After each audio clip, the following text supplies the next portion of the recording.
The lantern was made of brass, dulled now with age and soot, its glass pane etched faintly by wind-borne sand. Each night, just as the last of the light bled from the high New Mexico sky, Alma Greeley lit it.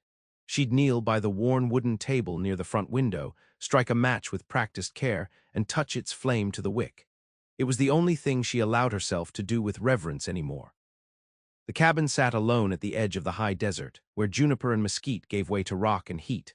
No other homestead for 7 miles, no real town for 30. The sky was too wide for comfort, the silence too deep, but Alma stayed. It was the place Elias had built with his own hands, and leaving would have felt like betrayal, like letting the wind erase him. So she stayed, and she lit the lamp.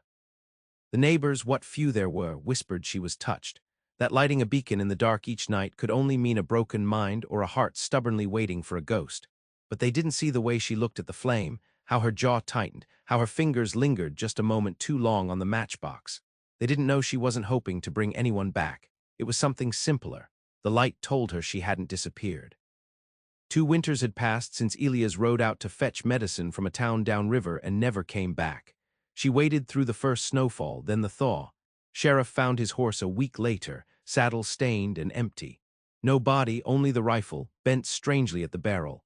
That spring, she stopped opening the shutters. Still, each night, she lit the lamp. It threw a small circle of gold across the room, touching the carved mantel, the rocking chair he'd built, the still-tacked corner of their wedding quilt. Sometimes she sat and stared into it, not thinking. Sometimes she did her mending in the lamplight, though she had no one left to wear the shirts she patched. Sometimes she'd simply listen, to coyotes, to the wind like a whisper beneath the eaves, to her own breath thick in the quiet. It was late August when the sky changed. The monsoons had passed, leaving the land damp and green-flecked, the scent of sage thick in the air. That night she lit the lamp as usual and left it by the window. The flame danced a little taller than normal, casting its warm glow over the porch. Alma stood watching it, a rough blanket drawn over her shoulders.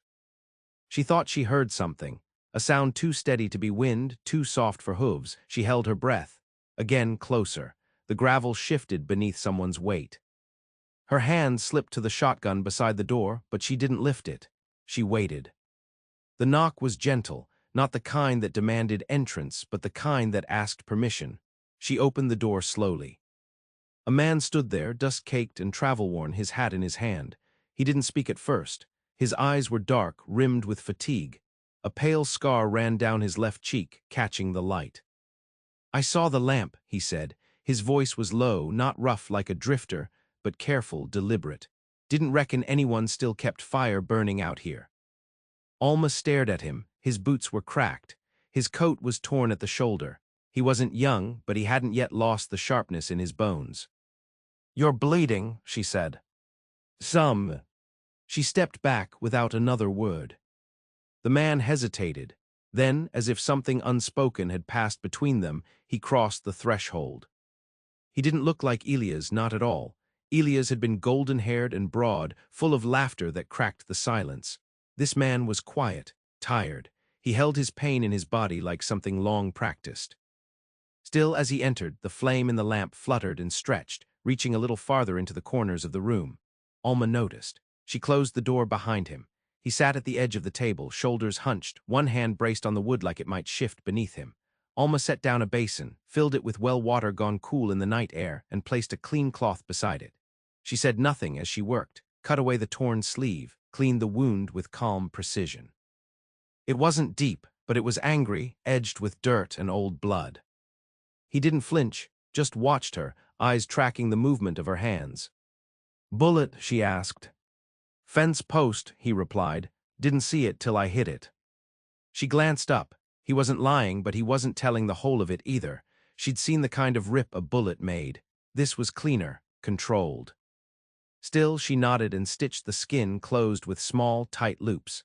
She didn't ask where he'd come from or who he was running from. She figured if he meant harm, he'd have taken his chance when she opened the door. He didn't ask about Elias, didn't look at the spare boots by the hearth or the untouched coat still hanging on the peg. He watched the lamp more than anything, as if its glow held something he'd long forgotten. When she finished, she stood and poured him a cup of coffee that had grown bitter on the stove. He drank it like it was the first warmth he'd known in days. I'm called Jack, he said finally. She didn't give her name in return. He didn't press. That night he slept on the floor beside the fire. Alma returned to her narrow bed, the one she hadn't changed since the last storm. She lay still, eyes on the ceiling, listening to the wind and the faint creak of old wood under his weight. In the morning, he was gone. But the cup he drank from was rinsed and set aside. The door was latched gently. No tracks in the yard, only the wind-blown path of someone who knew how to leave without stirring dust. She thought that was the end of it. But the next night she lit the lamp again. Habit maybe, hope, though she wouldn't have called it that. 3 nights passed, then 4. And then on the 5th, he returned. No knock this time. Just his shape leaning against the porch post, moonlight drawing silver down the line of his scar. She opened the door without speaking. I got work up near Canyon Blanco, he said. Drove cattle, thought I'd circle back through. You always circle back. Only when I got reason. She stepped aside. The days grew shorter. Jack returned every few nights, sometimes empty-handed, sometimes carrying jerky or dried beans or an old book left behind in a dead man's satchel. He never stayed long. A night, sometimes 2. He never asked questions she didn't want to answer. In return, she didn't ask about the knife she found in his saddlebag, the one with the blood crusted deep in the hilt. They sat quiet most evenings. She mended, he whittled. The lamp burned between them, steady and golden, its light reaching farther than it used to. One night, as the first frost pressed against the window panes, she caught him staring again, not at her, but at the flame. I seen a light like that once, he said. Years back, in a cabin near the Rio Puico. Woman there had 2 boys, lit a lamp every night so they'd find their way home. Did they? Alma asked. Jack didn't answer. His jaw worked once, then stilled. That night, she added another log to the fire before bed. Snow came early, heavy, wet, and clinging. Jack arrived during the first storm, soaked to the skin, eyes red from the cold. Alma pulled the quilt from the wall and handed it to him without a word. That was the night she told him her name. Not because he asked, but because he stayed. And when the fire died low and she couldn't sleep, she rose and found him still awake, staring into the lamplight like it held the shape of something lost and half-remembered. He looked up as she entered the room. I keep thinking, he said slowly, that maybe light's not just for calling someone home. She sat across from him, pulling the blanket tighter. What else is it for? His eyes met hers. For saying you're still here. Winter pressed its full weight on the land. The winds sharpened, stripping bark from trees and scouring the earth down to bone. Days shortened until the hours between dawn and dusk felt like an afterthought, and the cold sank so deep it felt like it might crack the stones. Jack didn't leave after the 3rd storm. He made no announcement, offered no reason. One morning, Alma woke to the sound of an axe biting wood, steady and deliberate. Through the frost-laced window, she saw him splitting logs beside the shed, breath rising in clouds, coat patched with a square of old calico from her mending box. She made extra coffee that morning, poured 2 cups without thinking. Neither of them remarked on the shift. It settled around them slow and quiet, like snow filling footprints. Jack fixed the back fence where the elk had broken through. He cleared the root cellar and replaced the roof's warped shingles. Alma taught him how to pickle what remained of the late harvest, and when he sliced his hand on a cracked jar, she bound the wound in muslin and said nothing when he winced. Some evenings he read aloud from a battered book she'd once tried and failed to finish. His voice was gravel-low, unfamiliar with the rhythm of printed words, but she liked the way it filled the silences. She began sleeping through the night. One morning she found a small sparrow lying on the porch rail, wings tucked, body still. Frost glistened on its feathers. She cupped it gently, brought it inside, placed it near the fire though she knew it was too late. Jack came in from the barn and saw her crouched beside the bird. Found it like this, she said, voice soft. He knelt beside her, looked for a long moment. Sometimes, he said, things die reaching for warmth. Alma swallowed, her throat tightened but no tears came. She wrapped the sparrow in a scrap of linen and buried it near the cottonwood out back. Later that week, she found him standing at the edge of the property line, facing north. His jaw was clenched, his hands tight around the post he'd just replaced. "You're not just a drifter," she said. He didn't turn. "No," he answered, "I'm not." She waited. "I used to ride with a man named Croft, did things for him, things I don't speak over fire or bread." "Why'd you stop?" "Didn't want to be that man when I died." He looked at her then, he looked at her then. His eyes were not pleading nor proud, just tired, tired in a way that settled behind the bones and made a man older than the mirror said. Alma didn't speak. She only gave a short nod, the kind you offer someone who's survived something not meant to be survived. Then she turned back toward the cabin, and he followed without a word. That night the wind rose hard enough to whistle through the chinks in the wall. Jack wedged burlap into the gaps while Alma lit another lamp, smaller than the first, and placed it near the hearth. Two flames now, steady and low, casting long shadows that curled and danced. They sat close that night, not touching, not needing to. Just near enough to share the same breath, to feel each other's presence like a warmth neither had earned but both had begun to accept. In late January, a rider came. Alma saw him first, a black shape against the bruised horizon, horse moving with a limp and rider hunched like a sack of grain. She stepped onto the porch with the rifle resting easy in her arms. Jack stood behind her, silent, but when the man came into view, Alma felt Jack stiffen like a drawn bow. The rider didn't stop until the muzzle of Alma's gun was pointed at his chest. "Easy," the man rasped. His face was pocked with old burn scars. His coat carried a stitched emblem she didn't recognize, but Jack did. "Put the gun down," Jack said quietly. Alma didn't. The rider looked past her to Jack. "Croft's dead," he said. "You left a mess. They're cleaning it now." Jack didn't blink. "You bring them with you." "No," the man said, coughing. "Just brought the word. Figured you'd want to know the dogs ain't chasing anymore." Jack took a step forward, then ride on. "I lost half my blood getting here." "Not my problem." The man turned to Alma. "You know what he is." "I know what he's done," she said. "That's different." He studied her, nodded once, then turned his horse without further argument. They didn't speak after he left. Jack walked to the barn, stayed there until the stars came. Alma lit the lamp as usual, but that night it burned uneven, flickering like a thing uncertain of its place. She found him there hours later, sitting in the straw with his back to the stall door. "You should have told me," she said. He looked up. "Would you have let me in?" "I already had." She sat beside him. It was bitter cold, but she didn't feel it.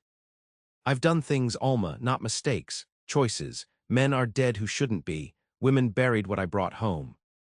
She thought of Elias, thought of the silence that followed him, of the empty saddle and the broken rifle. "I lit that lamp every night," she said, "not to call someone home, just to remind myself I hadn't vanished, that maybe light could still live in a house like this." Jack leaned forward, elbows on knees. "Do you believe in forgiveness?" "No," she said, "but I believe in change." They didn't speak again that night, but when they returned to the house, she handed him the second lamp and watched as he lit it himself. By the time February thawed into March, the land softened. Snow receded into gullies, leaving behind damp earth and the first green threads of wild onion. Birds returned, cautious and lean, calling to one another like old friends with unfinished songs. Alma knelt one morning to pull weeds from beneath the porch, and her hands came up caked in living mud instead of brittle dust. She paused, breathing in the scent. It felt like something waking up. Jack stayed on. He repaired the corral gate, where the hinges had rusted near through, and built a small lean-to for the chickens Alma had stopped tending the winter Elias vanished. Without discussion, he began collecting eggs each morning, humming under his breath with a voice that never lifted above the wind. They moved around each other with the rhythm of two people no longer waiting for the other to leave. Alma would catch him tracing the curve of the kitchen table he'd sanded back to smooth. He would glance up to find her hanging fresh linen in the window, sewing patches she didn't really need. Some evenings they spoke, only a little. He told her of a sister he once had long dead from fever. She told him about the mule Elias brought home, stubborn and sweet, that had kicked a coyote clean in the ribs. But more often, they said nothing. The silence between them was no longer a wall but a current, something they moved through together. Then came the rider with the red scarf. It was dusk, and Alma had just lit the lamp when she heard the hooves. Not the wandering pace of a neighbor or the uncertain gait of someone lost. This was deliberate, too steady, too certain. Jack stood before she did, rifle already slung over his shoulder. He met her eyes only once before stepping outside. Alma followed, slower. The man wore a long coat, stained at the cuffs, and the scarf tied around his neck was crimson as fresh blood. He rode like he'd done so every day since childhood, easy in the saddle, but his eyes were sharp, cold. "Jack Weller," the man said. Jack didn't answer. "I heard you went quiet, that you grew roots in the dirt like some kind of weed." Still, Jack said nothing. The man turned his gaze to Alma. "You his keeper?" "No," she said, "he doesn't need one." A smirk twisted the man's mouth. Croft left debts, and not the kind that fade with time. Jack's jaw flexed. "I paid them all, the last with blood." "Not this one." They stood in the blue hush of coming night, three shapes braced against the wind. Alma's hand was steady at her side. She didn't need to reach for the shotgun behind the door. Not yet. "You leave now," she said, "or I take your horse." The man looked at her, then back at Jack, and whatever he saw in the space between them made him pause. He spat once into the dirt. "I'll come back," he said. Jack's voice cut through the dusk. "No, you won't." There was no flare, no threat, just the hard weight of certainty. The man held his stare a moment longer, then turned and rode off, kicking dust into the dying light. Inside, the lamp flickered when they shut the door. Alma poured water into a pot, set it to boil. "He'll come again," Jack said. "Yes," she replied. "I won't let him near you." She looked at him then, really looked, at the scar, at the hands that still bore old tremors, at the man who'd once brought death and now brought in firewood without being asked. "I know," she said. He reached for the lamp and adjusted the wick. The flame grew taller, steadier. They ate in silence, but a different kind this time. The kind that waits at the edge of something big, something nearing. The knock came 2 nights later, just past moonrise. Alma had lit the lamp, same as always, and the flame held fast against the glass like it was ready for what might come. Jack stood from the chair where he'd been sharpening a blade not meant for kitchen work. He didn't reach for his gun, not yet. She met his eyes, no fear in hers, only a calm resolve she hadn't worn since the world tipped sideways. The door creaked open. Not the man with the red scarf. Another younger, gaunter, face pale with hunger and fury, a gun trembled in his hand. The scarf was tied around his belt. "Get out here," he said, voice breaking. Jack stepped forward, slow and steady, like approaching a horse about to bolt. "You don't want to do this." The boy's hand jerked upward. "You killed my brother." Jack's voice was low, even. "That true. Then come out and pay for it." Alma spoke then, quiet but clear. "He's paid." The boy didn't look at her, couldn't. "You don't know what he's done." "I know what he's been," she said. "I know what he is now." Jack moved forward one more step. "Your brother made his choices, so did I." "I ain't got a choice," the boy spat. "Only a debt." Jack's voice didn't change, but something in it deepened. "Then you carry what I carried. You kill, and it won't bring him back. It'll only put his weight on your back for the rest of your life." The boy's hands shook harder. Alma stepped forward and gently placed the lamp on the porch railing. The light spilled across the boy's face, illuminating the sweat at his temple, the red rimming his eyes, the part of him that was still too young to bear this. "You don't have to be what they made you," she said. He stared at her, breathing hard. Then something shifted. His shoulders slumped, and the gun lowered inch by inch. His knees gave out, and he sank into the dust like a man too tired to carry hate. Jack took the weapon gently from his hand and tossed it into the shadows. They let him sleep in the barn, wrapped in quilts and silence. He left before dawn, riding east without a word. Spring came slow, patient, and certain. The world warmed in pockets, first the slope behind the shed, then the cottonwood roots, then the shallow bend in the creek where frogs returned. Jack planted a row of corn, and Alma gathered seeds from jars untouched since before Elias left. Some nights they sat on the porch and watched the light flicker inside the glass. One night Alma turned to Jack. "You ever think the lamp brought you here?"